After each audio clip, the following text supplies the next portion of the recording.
कि अगर जेब खाली है, आदमी परेशान है, तो वो सबसे पहले उन्हें टोटे के चक्कर में पड़ता है, ज्योतिषों के पास अपनी कुंडलियां लेकर जाते हैं, वहां पर दिखाते हैं और वो उन्हें भारी भरकम उपाय बताते हैं। अब समस्या ये उठ जाती है कि जो व्यक्ति दाने दाने के लिए मोहताज है, तो ज्योतिषियों के बताए हुए जो भारी भरकम जो उपाय हैं, जिनको करने में पैसे खर्च होते हैं, मोटी रकम खर्च होती है, जो आदमी खुद मांग कर खा रहा है, वो आगे किस तरीके से उन उपायों को कर पाएगा। थोड़े से घर में परिवर्तन करने, जिसे कहते हैं ना कि ऐसे छोटे से मैं आपको उपाय बताने के लिए जा रहा हूं, जिसे अगर हम जीवन में कर ले तो आप भी कहेंगे कि हीन लगे ना कटकली और रंग भी छोटा। हमारे सभी यूट्यूब फैमिली को बहुत बहुत जय जय श्री सीताराम। आज एक बहुत ही सीरियस मैटर पर आपसे बात करने के लिए आया हूं।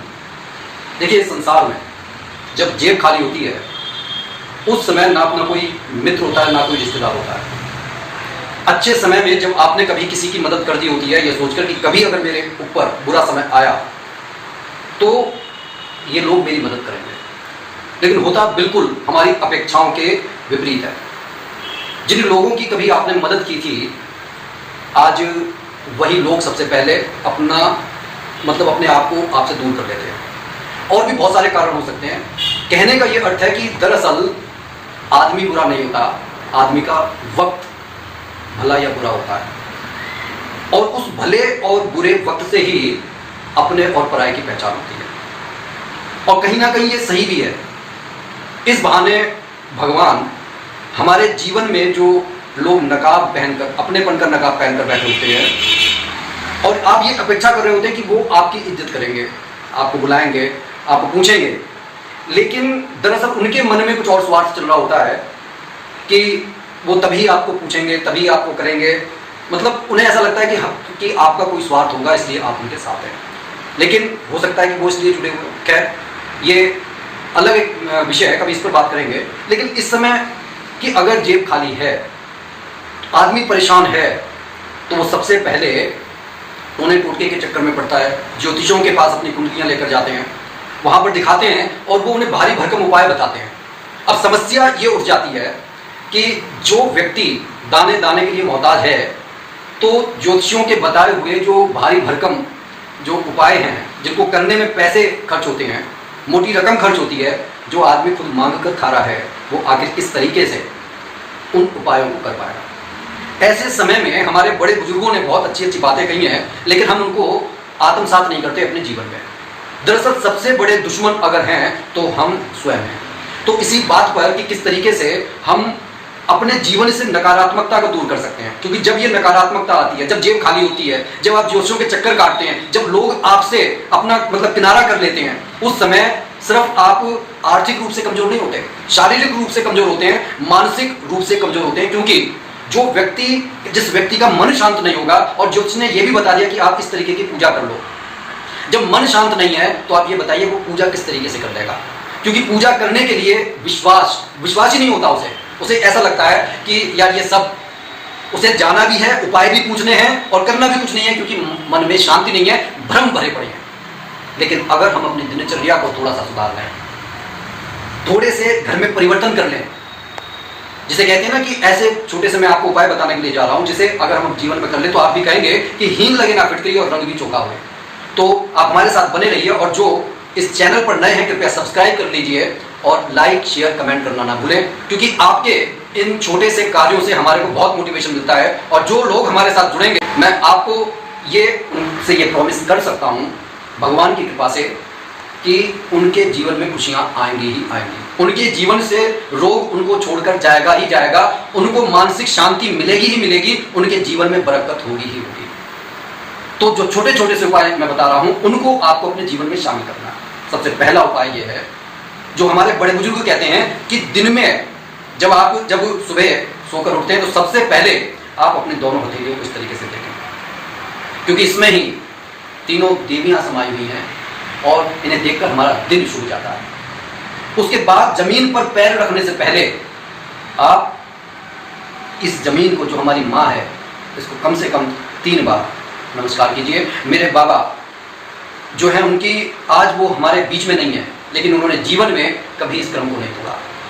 ये जीवन में बरकत करने वाला क्रम है, इसे अपने साथ जोड़िए।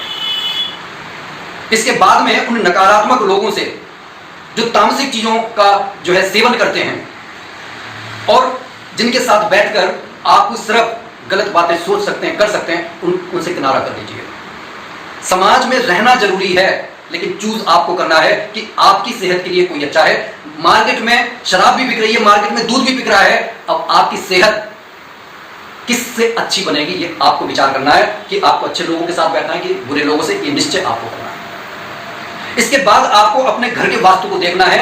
उत्तर में अगर अंधेरा रहता है और वो कुछ खराब स्थिति में है तो आप ये समझ लीजिए कि आपके पास ज्ञान का कितना ही भंडार भरा हुआ है, लेकिन आप अगर अपने हुनर का इस्तेमाल करने का आपको मौके नहीं मिलते तो आप समझ लीजिए कि इस ज्ञान का कुछ नहीं होगा और आपको गधा भी घास नहीं डालेगा। तो समझने की कोशिश कीजिए। कई बार बातें कड़वी लगती हैं, लेकिन जब अपने भी साथ नहीं देते, जिनके अंदर चाहे आपके नाते हो, रिश्तेदार हो, दोस्त हो, आप जब उनको देखेंगे आप ये समझेंगे कि भैया उसने इतनी तरक्की कर ली, आप कहां रह गए, आप तो उससे ज्यादा समझदार थे, आखिर बात कहां पर अटक गई। तो सबसे पहले उत्तर में एक स्पॉटलाइट लगाइए, एक यूनिकॉर्न का चित्र आता है उसको लगाइए। वास्तुशास्त्र में ऐसा कहा जाता है कि अगर आप उसके चित्र को घर में लगाते हैं, स्पॉटलाइट लगाते हैं, तो आपको अपने हुनर प्रदर्शित करने के बहुत सारे अवसर मिलेंगे। उत्तर पूर्व में एक फव्वारा लगाइए, बड़े सारे फव्वारे बने हुए आते हैं और आप जब उसको लगाते हैं तो उसमें पानी निरंतर चलता रहता है, जो चंद्रमा का कारण है। इस तरीके से जब आपको उत्तर में स्पॉटलाइट और यूनिकॉर्न लगाने से अवसर खुलेंगे तो उत्तर पूर्व में जो आपने एक ये फाउंटेन लगाया है, इसके लगाने से आपके घर में चंद्रमा मजबूत होगा और जो धन का जो आवक है वो बढ़ेगी। क्योंकि जब धन का फ्लो बढ़ेगा तो इसका मतलब यह है कि कहीं से आ भी रहा है तो जाएगा भी। तीसरा आपको यह करना है कि दक्षिण पूर्व में आप वो अपना पैसा रखें जिसे आपको खर्च करना है। जैसे कि कई बार ऐसा होता है कि आप सब्जी ले रहे हैं या फिर आप मार्केट से कुछ लेने के लिए जा रहे हैं या बच्चे से कुछ किसी दुकान से कुछ मंगवा रहे हैं, तो जो ऐसा खर्चा है उसे आप दक्षिण पूर्व में रखें। वहीं से आप जो है पैसे को उठाएं, वहीं से लेकर जाएं। इस तरीके से क्या होगा कि वहां पर इस तरीके से इस्तेमाल करने से कभी पैसे की कमी नहीं आएगी, वो जगह आपकी कभी खाली नहीं होगी। उसके बाद महत्वपूर्ण हिस्सा है आपका पश्चिम का। वहां पर आपको अपनी आमदनी को रखना है, अपनी जो सेविंग्स है उसको रखना है। आप देखिएगा कितना आपके जीवन में कमाल होगा। और उस जगह को आपको साफ सुथरा रखना है। वहां पर एक आप बिल्डिंग नुमा चित्र लगा सकते हैं। ये छोटी छोटी सी बातें करने से आपको बहुत लाभ मिलेगा। एक चौथा आपको उपाय ये करना है कि गुरुवार के दिन आपको पीली सरसों को पूरे घर में जो है छिड़क देना है।